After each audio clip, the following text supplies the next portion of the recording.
Boa tarde a todos. Estamos iniciando mais um teste aqui para verificar a qualidade do software para transmissão das aulas, né? Eu estou com um novo software, eu troquei o computador e imagino que agora a gente consiga fazer uma transmissão de melhor qualidade, né? Eu vou iniciar, como já havia falado, né? Primeiro para QA 583, depois para QA 481, transmitindo a título de teste uma aula, repetindo, né, a primeira aula efetiva, né, da disciplina. No caso do QA 583, a gente vai iniciar falando dos fundamentos teóricos das técnicas de preparo de amostras para analíticos orgânicos e moleculares. Bom, como a gente já havia dito, né, as técnicas de preparo de amostra para análise de analíticos orgânicos e moleculares, que posteriormente geralmente se segue na etapa de separação cromatográfica, elas são usualmente baseadas, né, em procedimentos de extração, de transferência de fase, onde você tem a fase amostra, uma fase extratora, que é colocada em contato com ela, que pode ser um líquido, um sólido, um gás, um vapor. Ocorre equilíbrio de distribuição do analítico entre as duas fases, transfere-se analíticos de uma fase a outra, quando você coloca as duas fases em contrato, por processos diversos, né? Até que você chega a um estado de equilíbrio, onde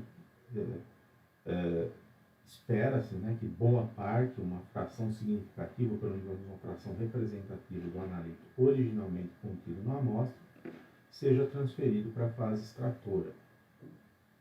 Isso é uma abordagem diferente daquela adotada nos procedimentos para análise elementar, para análise inorgânica de forma geral, onde a primeira tentativa, a maior parte das metodologias envolve a aplicação de condições enérgicas, onde você destrói parte ou totalmente a matriz onde se encontra a amostra, os constituintes macro da amostra. Bom, no nosso caso, né, quase todas as técnicas, na verdade todas as técnicas de preparo de amostra para análise cromatográfica, elas se baseiam em 3 mecanismos de equilíbrio de analíticos ou de interferentes entre fases. Algumas técnicas quase que inteiramente se baseiam em um desses 3 mecanismos, em outras, 2 ou até os 3 mecanismos podem ocorrer simultaneamente. Então, o que pode acontecer? Quais são os 3 grandes grupos de mecanismos físicos? São a partição, a adsorção e a volatilização. Se a fase extratora é uma fase líquida, você coloca em contato com a amostra uma fase líquida, extratora, os analíticos se distribuem, formando uma solução nessa nova fase líquida. Atingido o equilíbrio, você tem transferência exaustiva ou não, isso aí a gente vai ver bem mais para frente, mas você tem remoção, que você espera ser seletiva, ou seja, remover o que você deseja analisar e não interferentes, da amostra para a fase extratora. Você tem um extrato onde você espera que você atinja os 3 equilíbrios, os 3 princípios, né, os 3 objetivos básicos de todo método de preparo de amostra: compatibilização, pré-concentração e limpeza treinável. Se a fase extratora é um sólido, o processo é um pouco diferente, não há formação de solução. Analíticos ou interferentes vão aderindo à superfície do sólido, né? Aderindo é uma palavra pouco, tanto quanto leiga, né? Na verdade, eles vão sendo retidos por interação molécula a molécula com pontos específicos da superfície desses sólidos de alta atividade superficial, os sítios ativos, e o processo que ocorre é chamado adsorção. É um processo, ao contrário da partição, que é um processo de intrafacial, a adsorção é um processo interfacial. E se você tem espécies voláteis na sua amostra, seja lá elas analitos ou interferentes, você pode eliminá-las, separá-las, né, da matriz de interferentes, etc., evaporando seletivamente. Se eles têm pressão de vapor elevada, essa pode ser uma escapatória para você tirar o analito da amostra, remover o analito da amostra, separar para uma fase gasosa e aí, a partir daí, proceder com o seu procedimento de separação, detecção e identificação. Nesse caso, a gente tem a volatilização. Então, quase todos os métodos de preparo de amostra envolvem técnicas onde você tem partição, adsorção ou volatilização isoladamente ou combinadas. Isso para análise de compostos moleculares ou orgânicos. A gente vai falar um pouquinho, brevemente, né? Não dá para a gente aprofundar, vocês vão achar até que é algo bem detalhado, mas não é. A gente poderia tratar de forma muito mais exaustiva isso, né? A gente vai falar dos princípios gerais aqui, da partição, da adsorção e da volatilização. Bom, no caso da partição, o que a gente tem? A gente vai ter inicialmente um volume de amostra com uma certa concentração de analito, um volume definido, VAM com a concentração CAM.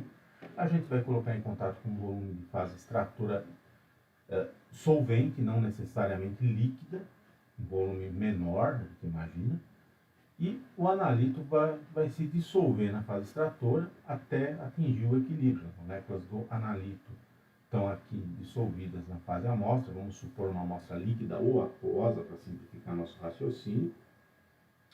Os analitos estão se movendo aleatoriamente, eventualmente eles atingem essa interface, cruzam essa interface, se dissolvem na fase extratora. Vai ocorrer o mesmo fenômeno, as moléculas do analito aqui dissolvidas vão ter movimentos aleatórios, eventualmente elas podem se cruzar a interface e voltar à fase amostra, até que é atingido um equilíbrio, até que as concentrações residual na amostra e final na fase extratora atingem valores tais que é um estado de equilíbrio, a velocidade com que o analito passa daqui para cá e a velocidade que o analito passa daqui para cá. Bom, todo processo de equilíbrio químico é termodinamicamente governado pelas energias livres das diferentes etapas do processo. No caso, né, a gente pode raciocinar aqui em termos de potencial químico do analito dissolvido na fase extratora e na fase residual. O potencial químico, vocês sabem, né, é a energia livre por unidade de volume. A energia livre do analito dissolvido por unidade de volume. Fosse uma solução ideal, sem interações solventes, só que seria zero nos dois casos. Mas não é. A energia são soluções não ideais, existe interação soluto-solvente, e a energia livre do analito na fase extratora, a energia livre padrão do analito dissolvido naquela fase, em diluição infinita, mais RT, LN da atividade do analito na fase extratora. A mesma equação vale aqui para a concentração do analito que sobra na fase residual. No equilíbrio,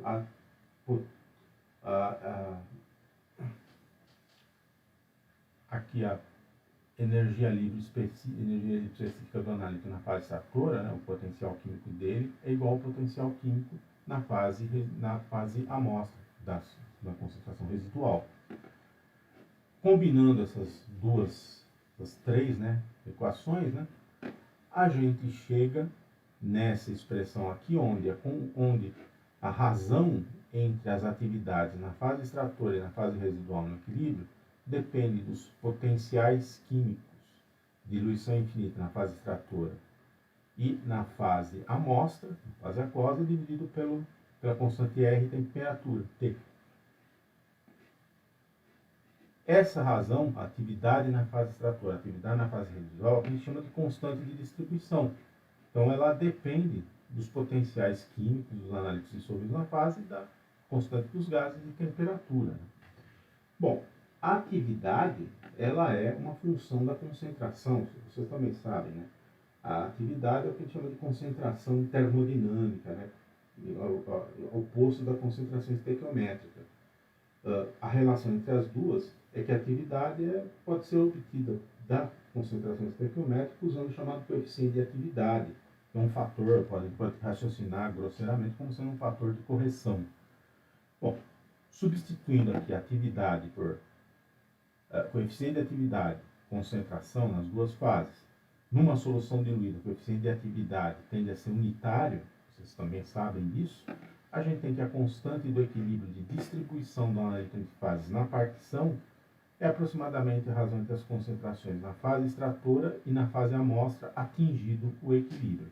Essa é a expressão básica que vai governar todo o processo de extração onde existe partição.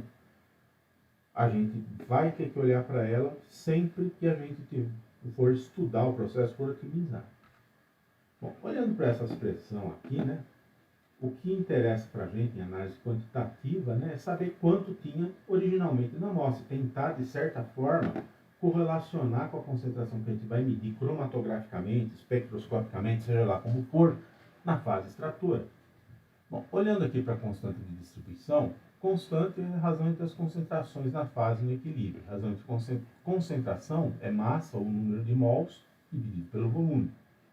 Substituindo e rearranjando aqui, a gente chega aqui a constante de distribuição pode ser decomposta em dois termos. Razão entre massa extraída e massa ou número de mols, dá na mesma essa razão, que sobrou na amostra, vezes razão entre volume de amostra e volume de fase extratora. Essa razão entre volume de amostra e volume de fase extratora que você usou é chamada razão de fases. Beta é um parâmetro experimental.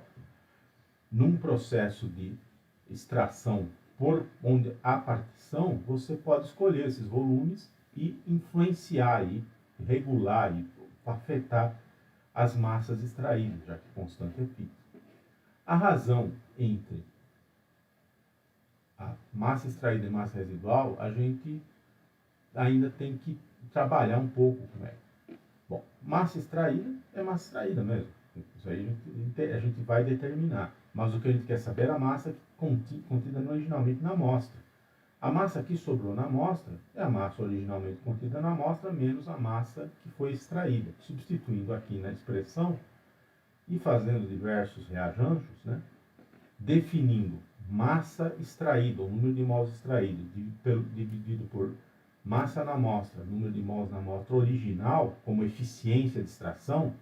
Se você tinha 100 gramas na alíquota de amostra que você processou e extraiu 100 gramas, essa razão é 1, ou seja, 100% de eficiência. Se você tinha 100 miligramas e extraiu 50 miligramas, 50 sobre 100, 50, 0,5 ou 50%, você tem 50% de eficiência de extração, que deixa o símbolo pela letra grega eta, né? Rearranjando essa expressãozinha aqui, substituindo essa razão por eficiência de extração, a gente chega nessa expressão que ela é chave para a gente compreender os processos onde ocorre a partição. A eficiência de extração depende da constante de distribuição do analítico entre as duas fases, fase amostra e fase extratora, e beta, razão de fases do sistema que a gente adota. Bom, então vamos supor que a gente queira obter o máximo de eficiência de extração, ou pelo menos uma eficiência de extração constante, né, bem determinada, em um processo qualquer genérico de extração, líquido sólido, seja lá o que for. Né? Bom, a gente vai conseguir isso mexendo na constante de distribuição e mexendo no beta, quando a gente olha na distribuição. Bom, o que acontece com a eficiência de extração quando a gente mexe no beta, ou seja, quando a gente mexe aqui na razão de fases? Esse gráfico aqui mostra, na verdade aqui para constante de distribuição, desculpe, esse gráfico aqui mostra o que acontece com a eficiência de distribuição quando a gente mexe na constante de distribuição. Essa escala aqui é logarítmica. Aumentando o valor da constante de distribuição, a gente tende a ter eficiências cada vez maiores, eficiências próximas de 100%. Ou seja, selecionando o material extrator com cuidado, a gente chega em eficiência de extração alta. Por quê? A constante de distribuição depende da razão entre os potenciais químicos dos analíticos dissolvidos em ambas as fases. A fase amostra a gente não consegue selecionar, está lá, é o nosso problema. Fase analítico, o analítico está lá, é nosso problema, que a gente pode escolher é a natureza da fase extratora. Bom, como que a gente, então, seleciona um solvente, ou pelo menos prevê se determinada espécie dissolvida numa amostra aquosa, numa amostra ambiental, numa amostra de plasma, vai ser viavelmente extraída usando um processo de partição? A gente tem que saber o valor do constante de distribuição, otimizar ela. E a gente poderia otimizar a razão de fases também? Esse gráfico aqui esclarece isso.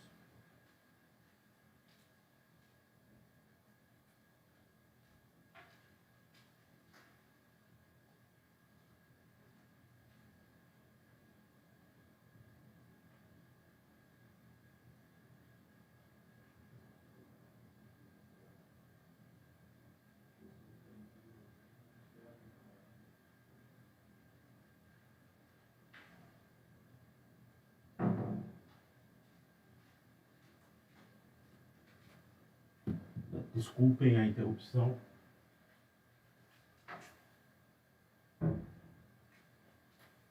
Efetivamente, essa é a primeira transmissão que eu consigo fazer, então ainda tem algumas coisas a regular. Mas voltando aqui. A gente também pode chegar numa eficiência de extração alta mexendo na razão de fases, no beta. Aqui a gente fixou a razão de fase, a constante de distribuição em 10 e plotou eficiência de extração em termos de razão de fases. Né? Bom, aumentando o valor de razão de fases beta, diminui a eficiência de distribuição, ou seja, a gente teria que manter beta pequeno para conseguir eficiências de distribuição próximas de 100%. Porém, isso é um negócio um tanto quanto duvidoso em termos de conveniência. Vejamos aqui, né? Beta, razão de fase, volume de amostra, volume de fase extratora. A gente teria que diminuir o volume de amostra ou aumentar o volume de fase extratora. E, como a gente disse, nenhuma dessas alternativas é algo muito adequado. Bom, como que a gente diminui a razão de fase? Mexendo no volume de amostra, volume de fase extratora. Só que se a gente aumentar o volume de fase extratora ou diminuir o volume de amostra, o que vai acontecer? Aumenta a eficiência de extração. Então, efeito de pré-concentração fica completamente prejudicado aqui. A gente não tem mais a pré-concentração. Isso está bem claro aqui. Vamos supor que a gente tenha 100 ml de uma solução com determinado contaminante, com determinado analito lá, e que a gente queira pré-concentrá-lo extraindo lá com um solvente qualquer, né, cuja concentração, onde a constante de distribuição seja 500 para esse analito entre o solvente e a água, e a concentração original seja 10 microgramas por litro. Bom, muito bem, né? A gente pega, faz extrações usando volumes de 10, 25, 50 mililitros. A gente tem razões de fase crescentes, ou seja, decrescentes, eficiências de extração cada vez maiores. A gente começa com 0,98, ou seja, 98% de eficiência de extração, chegando aqui no final a 99,6% de eficiência de extração. Ou seja, a gente consegue um incremento bom na eficiência de extração, mexendo aqui na razão de fases, aumentando o volume de fase extratora. Porém, ainda que a concentração de extrato seja cada vez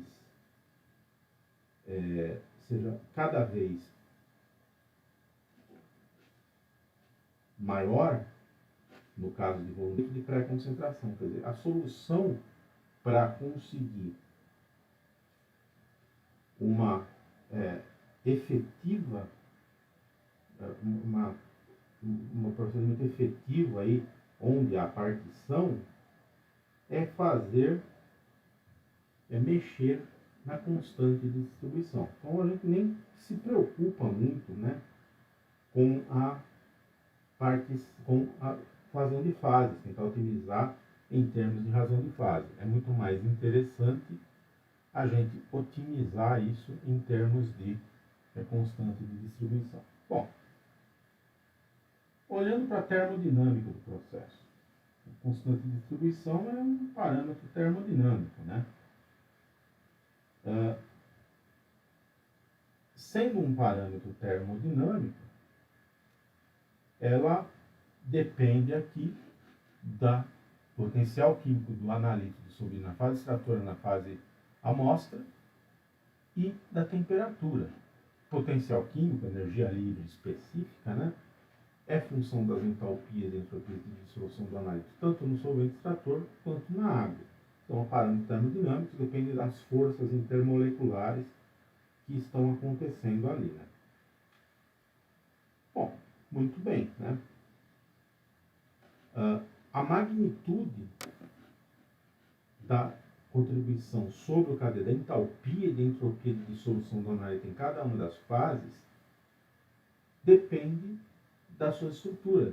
E, especialmente em partição, numa fase aquosa, onde uma das fases é aquosa, né, depende da chamada hidrofobicidade. O que é hidrofobicidade? Bom, a gente fala muito de polaridade, né, de interação de dipolo, é algo meio, digamos assim, grosseiro a gente falar em termos apenas de momentos de dipolo. No caso aqui, é realmente mais interessante a gente falar em termos de hidrofobicidade. Hidrofobicidade representaria o somatório de forças de interação intermolecular entre solvente, água e analítico. Bom, na água, forças de atração intermolecular são extremamente fortes porque você tem bastante pontos de hidrogênio. Qualquer molécula exógena que rompe esse arranjo, né, a situação já não é tão favorável, é uma situação bem pouco favorável. Para solutos orgânicos não ionizados, então a gente tem forças de interação muito fracas entre soluto, solvente e água. Então a expulsão desse analito é favorecido tanto pela entalpia quanto também pela entropia. Uma molécula do analito presa aqui dentro, ela impede interações entre as moléculas de água, torna, né, o arranjo um tanto quanto rígido em volta dela, e é algo que acaba desfavorecendo o processo, desfavorecendo a energia livre. Hidrofobicidade no soluto reflete a tendência desse soluto ser removido de uma solução aquosa por uma segunda fase em contato com ela. Bom, existem várias formas da gente estimar a hidrofobicidade de um soluto. Uma das melhores formas é usar para representar a hidrofobicidade, como representativa da hidrofobicidade, os chamados coeficientes de partição octanol-água. Bom, o que seriam esses coeficientes de partição octanol-água?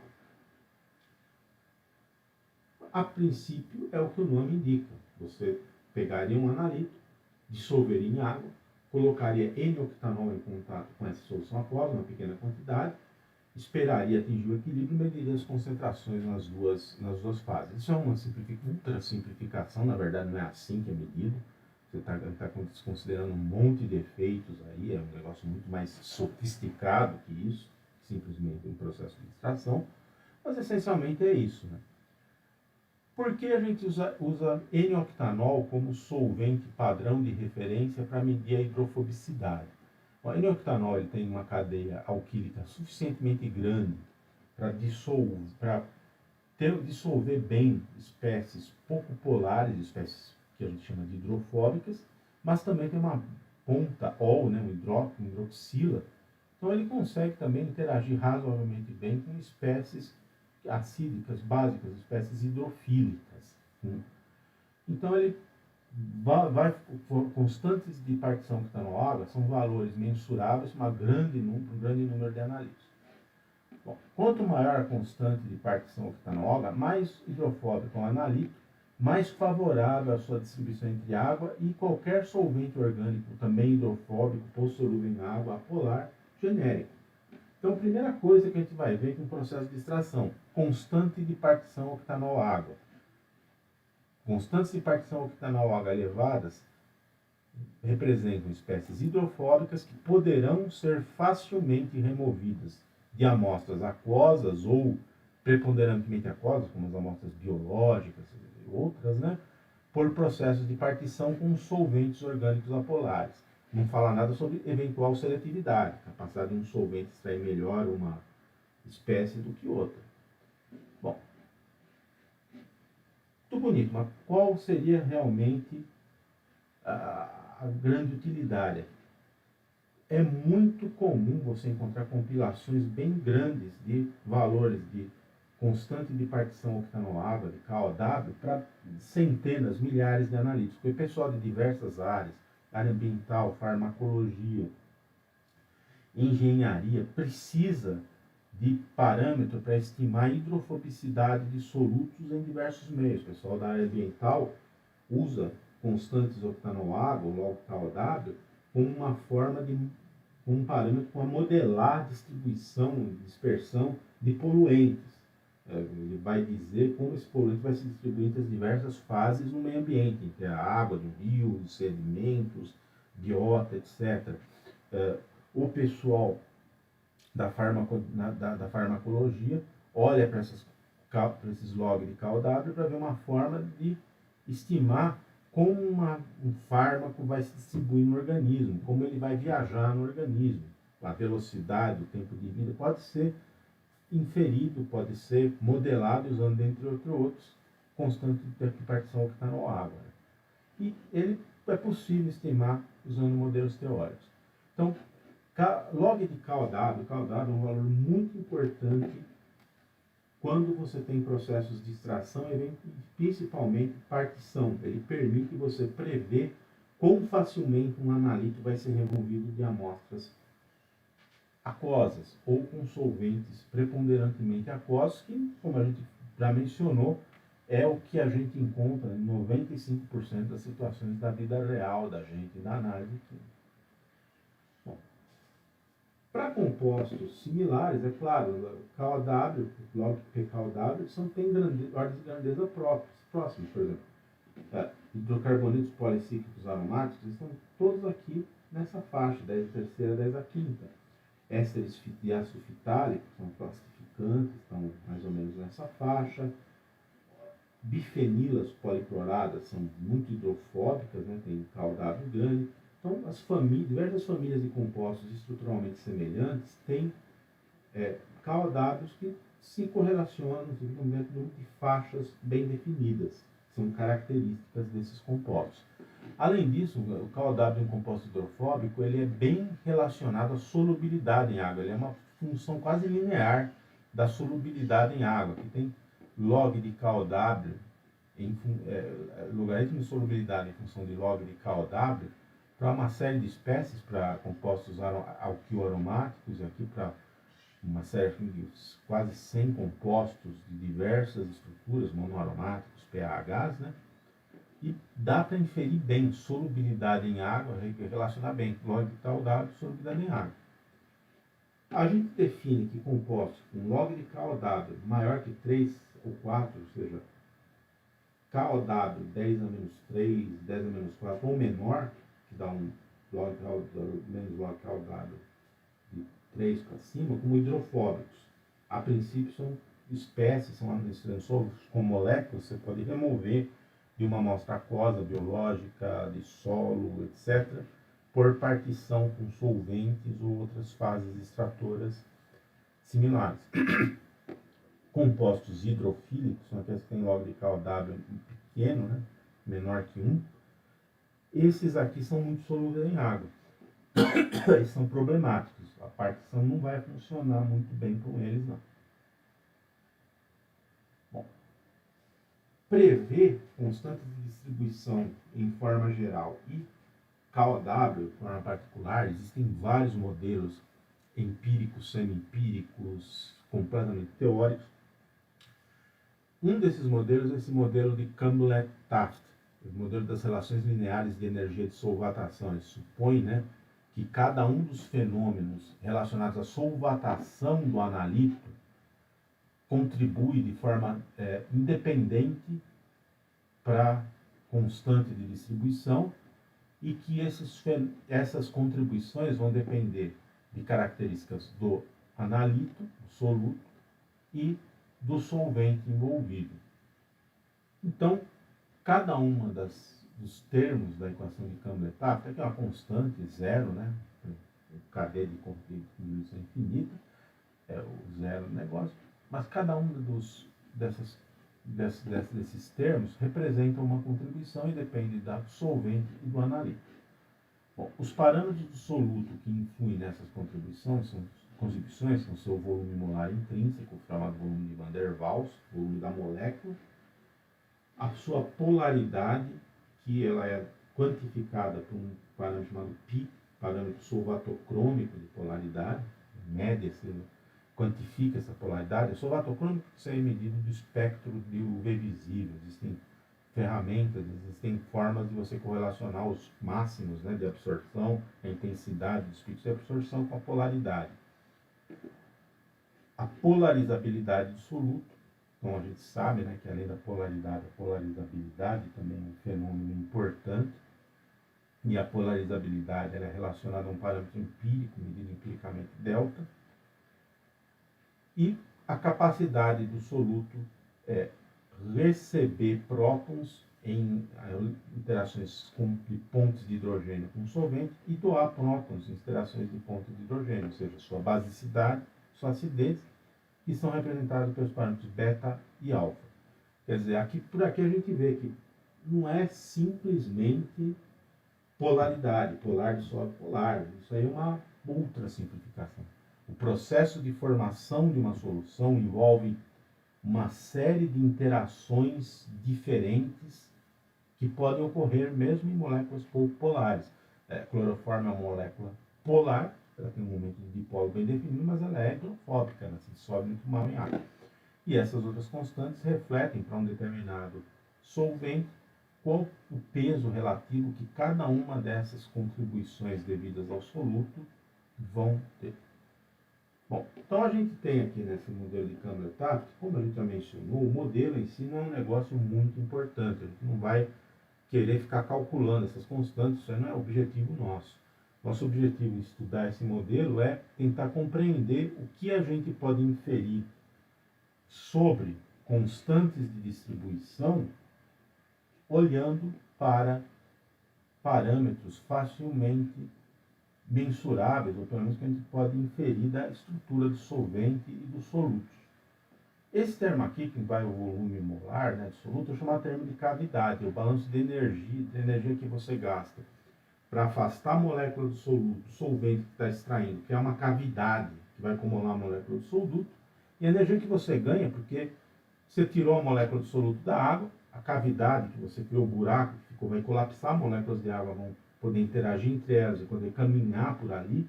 Então você perde energia, você gasta energia para criar um buraco lá no meio do solvente para enterrar essa molécula e ganha energia quando a cavidade resultante na água da saída dessa molécula colapsa. Obviamente isso depende do tamanho da molécula. Moléculas muito grandes vão ter um termo de cavidade grande e a gente pode generalizar que vai ser cada vez mais fácil removê-las da água. A solubilidade vai ser cada vez menor.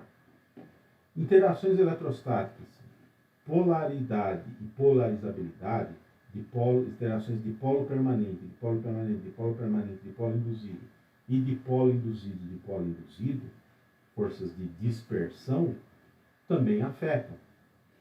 Esses dois termos aqui representam a contribuição da polaridade e polarizabilidade do analito na constante de distribuição. E, obviamente, dependendo do solvente, ela vai ser maior ou menor.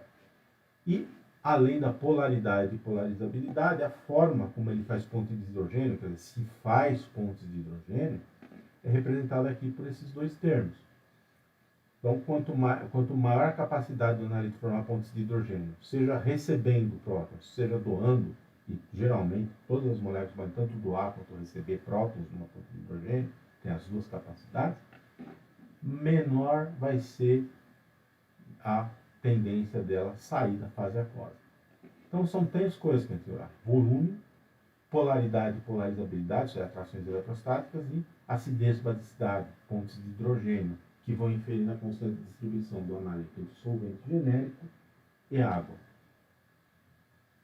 Bom, aqui tem uma série de parâmetros para alguns solventes, os parâmetros, os pesos, né, de cada contribuição para solventes como enexano, tolueno, clorofórmio, N-octanol, acetato de etilo, e parâmetros de solubilidade de alguns solutos, como bifenila, clorobenzeno, álcool benzílico, etc. Por exemplo, bifenila, né, os termos relacionados ao ponto de hidrogênio são quase zero, são 0, 0, para clorobenzeno 0, 0, 0,20 aqui para bifenila, ela é um receptor de prótons bem fraquinho, né? Já para anilina, álcool benzílico, ácido cáprico, são grandes esses termos. Os termos de polaridade a gente pode ver que são maiores que zero. O bifenila tem um termo de polaridade alto, porque é uma molécula grande, que tem elétrons deslocalizados, né? E bem polarizável, muito polarizável. Ácido cáprico é pouco polarizado, então cadeia alquílica lá, só. A bifenila é efeito de tamanho de molécula, né? A anilina é o menor de todos, clorobenzeno com cloro lá é maior que da anilina, álcool benzílico e anilina, amina e OH pendurado numa fenila. Então, dá para ver que isso aqui é bem relacionado com o volume molar. Calculando, né, as constantes de distribuição para cada um desses analitos, entre anexando água, usando esse modelo, a gente chega nesses valores aqui. Isso aqui é o log, na verdade, não é o constante. Né? Foi para álcool benzílico, anilina, é negativo, é bem desfavorável. Interessa ver aqui, né, para o N-octanol, os valores calculados, KOW experimental, diferença de calculado experimental, muito pequena, porque esse modelo aqui ele é muito bom. Ele descreve muito bem o que acontece no processo de partição. Né? A gente não vai usar para calcular, então não se preocupem aí com decorar a equação, mas o resumo da ópera aqui é que tamanho da molécula, polaridade e polarizabilidade e pontes de hidrogênio, capacidade de doar e receber prótons, são as interações importantes que a gente vai ter que olhar no processo de partição. Tá aqui, ó, relação entre experimental e medido para constante de distribuição para uma série aqui de espécies, né, muito bem correlacionado, porque realmente são esses analitos que a gente, são esses efeitos que a gente vê. E o KOW, né, se a gente comparar a magnitude do KOW para diversas constantes de distribuição, a gente pode ver aqui que o maior KOW, o mais hidrofóbico desses analitos aqui, o clorobenzeno, ele tem constantes de distribuição elevadas para todos os solventes aqui da série, né? Para clorofórmio, para tolueno, para enexano. E o mais hidrofílico aqui da turma, segundo o KOW, a anilina, também é a que tem menor constante de distribuição para todos os solventes. Quer dizer, o KOW é um parâmetro empírico que você pode tanto calcular pela experimental quanto calculado por modelos que permitem inferir a hidrofobicidade do analito, a capacidade dele ser extraído. Bom, estrutura, então, a gente já sabe como a gente olha. A gente sabe que compostos que não formem ponto de hidrogênio, moléculas grandes, pouco polarizadas, pouco polares, provavelmente vão ser facilmente extraídas pelo processo de partição de amostras aquosas, pelo menos. Efeito da temperatura. Vale a pena a gente tentar mexer na temperatura para mexer nas constantes de distribuição? Bom, a relação entre constante de distribuição e temperatura é uma equação na equação de Clausius-Clapeyron, que é dada. Isso aqui ele não vai deduzir, isso aqui na fisicoquímica vai discutir com vocês, mas essencialmente, né, a relação entre a constante desse equilíbrio e a temperatura é modulada aqui pela entalpia de dissolução do processo de transferência de fases, entalpia do equilíbrio de partição, que é a diferença entre variação de entalpia, né? Que é a diferença entre a entalpia do nalito na fase extratora e na água, que muitas vezes é bem próxima de zero, é bem pequena. Quer dizer, constante de distribuição quase não é afetada por temperatura, porque a ΔH do processo de transferência de fases é muito pequeno. Há exceções, né? Moléculas monopolares, quer dizer, moléculas polares, mas que não formam ponto de hidrogênio, pequenas, geralmente você tem uma variação, uma entalpia de dissolução na água bem negativa. Então você tem um ΔH muito negativo, então processos exotérmicos. Então aí vai ter um certo efeito a temperatura. Moléculas bipolares pequenas, molécula bipolar é uma molécula que forma ponto de hidrogênio, né? Geralmente você tem um ΔH de transferência de fase positivo, ou seja, um processo endotérmico, ou seja, diminuindo a temperatura você favoreceria a transferência de fase. E para moléculas apolares ou monopolares, por exemplo, moléculas que têm um momento de dipolar bem grandes, volume de molécula grande, o processo geralmente é endotérmico. Para esses compostos aqui pode ter uma certa variação, mas como regra, nem vale a pena mexer muito na temperatura, tentar usar a temperatura para otimizar, porque na maior parte dos casos o ΔH é pequeno, e mesmo quando ele não é tão pequeno assim, comparado com outros efeitos, a variação da constante com a temperatura é algo pouco significativo. Bom, um negócio importante, né, é a presença de eletrólitos na fase aquosa. É sabido, né, que se você adicionar, se você tem uma amostra aquosa, você saturar ela com cloreto de sódio ou outro sal qualquer, como nitrato de potássio, etc., você afeta os equilíbrios de partição. Na verdade, todos os equilíbrios de transferência de fase são afetados, né? Você afeta eles e, geralmente, você aumenta a eficiência de extração. Por que isso?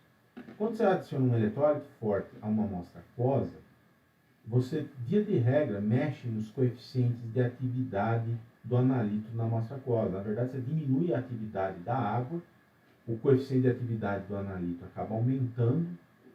Então, para a mesma concentração em massa no analito, você vai ter uma atividade maior, porque o coeficiente de atividade também aumentou. Ou seja, a concentração, a atividade no equilíbrio aumenta, então a concentração extraída também vai aumentar. Então, você acaba transferindo uma fração maior do analito. Chamado efeito de salinidade, o salting out. Jogou analito na fase aquosa, você diminui a atividade da água, aumenta a atividade do analito, aumenta a concentração na fase extratora no equilíbrio. A constante fica constante, não se mantém constante, a constante real termodinâmica. Como você mexe no coeficiente na atividade, no coeficiente de atividade, você acaba extraindo mais. Existe um parâmetro também semi-empírico chamado constante de Sechenov, que permite estimar quanto variaria a constante de distribuição aparente, né, de um analito entre uma amostra, um solvente orgânico, uma amostra aquosa contendo eletrólitos, em função da concentração do eletrólito e de qual eletrólito seria e qual soluto seria. Geralmente, a maior parte dos eletrólitos tem solubilidade muito pequena em solventes hidrofóbicos, né? Então, você não vai conseguir colocar eletrólito no solvente. Então, não depende do solvente, depende só do soluto e do eletrólito. Para qualquer solvente, a constante de Sechenov é o mesmo. Bom, a equação que correlaciona a constante de distribuição aparente com a constante de distribuição verdadeira termodinâmica, a concentração do eletrólito, é essa, essa constante de Sechenov. Para a maior parte dos solutos orgânicos, ela vai de menos 0,1 até 0,4, se for negativa é o contrário, né? Algumas espécies muito polares têm constantes de Sechenov negativas, mas isso é meio raro.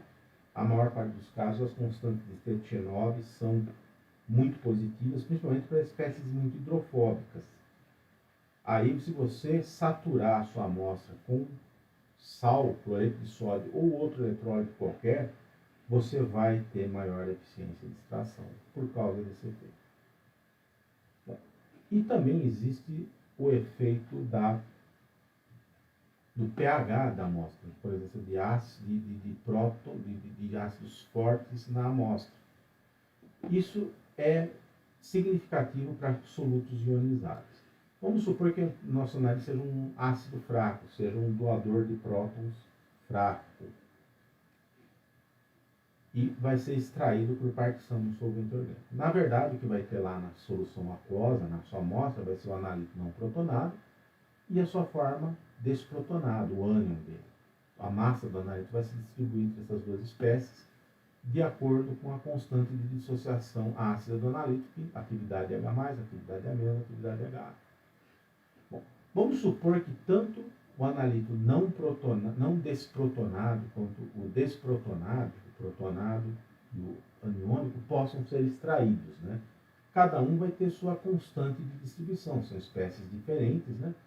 Então, a constante de distribuição global para a espécie HA vai ser a soma vai depender das constantes de distribuição da espécie protonada, da espécie aniônica e de quanto existe relativamente de cada uma, que depende do Ka. Se a gente combinar todas as constantes aí, não é algo difícil de fazer, é mais chato que difícil, a gente também chega numa constante de distribuição global, né, que representa a distribuição em massa do analito ionizável entre as fases, que vai depender da constante de distribuição do analito protonado neutro, constante de distribuição do analito aniônico e dos Ka e concentração de H+, que nos diz quanto tem de cada uma das espécies. Bom, espécies iônicas geralmente são muito hidrofílicas, é o suprassumo da hidrofilia. Constante distribuição entre água ou solventes aquosos, solventes praticamente muito aquosos e solventes orgânicos é praticamente zero, ou seja, elas não são removidas da fase aquosa, elas ficam lá. Quer dizer, se essa constante é zero, esse termo aqui some, e a constante de distribuição aparente para um ácido orgânico fraco, uma espécie desprotonável em água, e um solvente de extração qualquer, vai depender da constante de distribuição termodinâmica, do Ka, do ácido e do H+. Olhando aqui para essa equação, montando aqui, colocando aqui uma constante de distribuição de 10 a quinta, 10.000, e vários valores de Ka e de concentração de H+, a gente vê que a constante aparente, ela, obviamente, ela diminui com o aumento do pH, se vai aumentando o pH, mais analito na forma aniônica você tem, mais desfavorável vai ser o processo de extração, porque, via de regra, isso aqui não é extraído, e também vai depender do Ka. Para ácidos muito fracos, você só vai sentir esse efeito em pHs muito altos, quando o equilíbrio de dissociação está bem deslocado, vai estar bem deslocado. Para ácidos fortes, você provavelmente vai ter que tamponar o seu meio de extração em pHs muito baixos, uma solução bem ácida, porque senão você não tem extração. Para as espécies básicas é a mesma coisa, só que a expressão é ligeiramente diferente, obviamente, não vou entrar em detalhes, isso aqui é só álgebra, e ao contrário, você vai ter que tamponar a sua amostra em pHs altos para ter a forma neutra, forma protonada, forma desprotonada, caso de uma base. E o mesmo raciocínio pode ser estendido para outros solutos orgânicos, por exemplo, que formam complexos com íons metálicos. Muitos solutos orgânicos complexos, com ferro, com cobre, etc. Se a sua amostra contiver esses íons metálicos, isso vai afetar a constante de distribuição efetiva, porque pode ser que o complexo tenha vai ter uma constante de distribuição diferente do analito livre, não complexado com metal. Isso pode ser favorável ou não favorável. Então, você pode, esse é um truque que às vezes é muito usado, chamado mascaramento. Então, existe o analito A e o analito B. Você não quer extrair o analito A, os dois são hidrofóbicos, joga, por exemplo, cobre, cádmio, cromo, que vai complexar o analito B e não o A.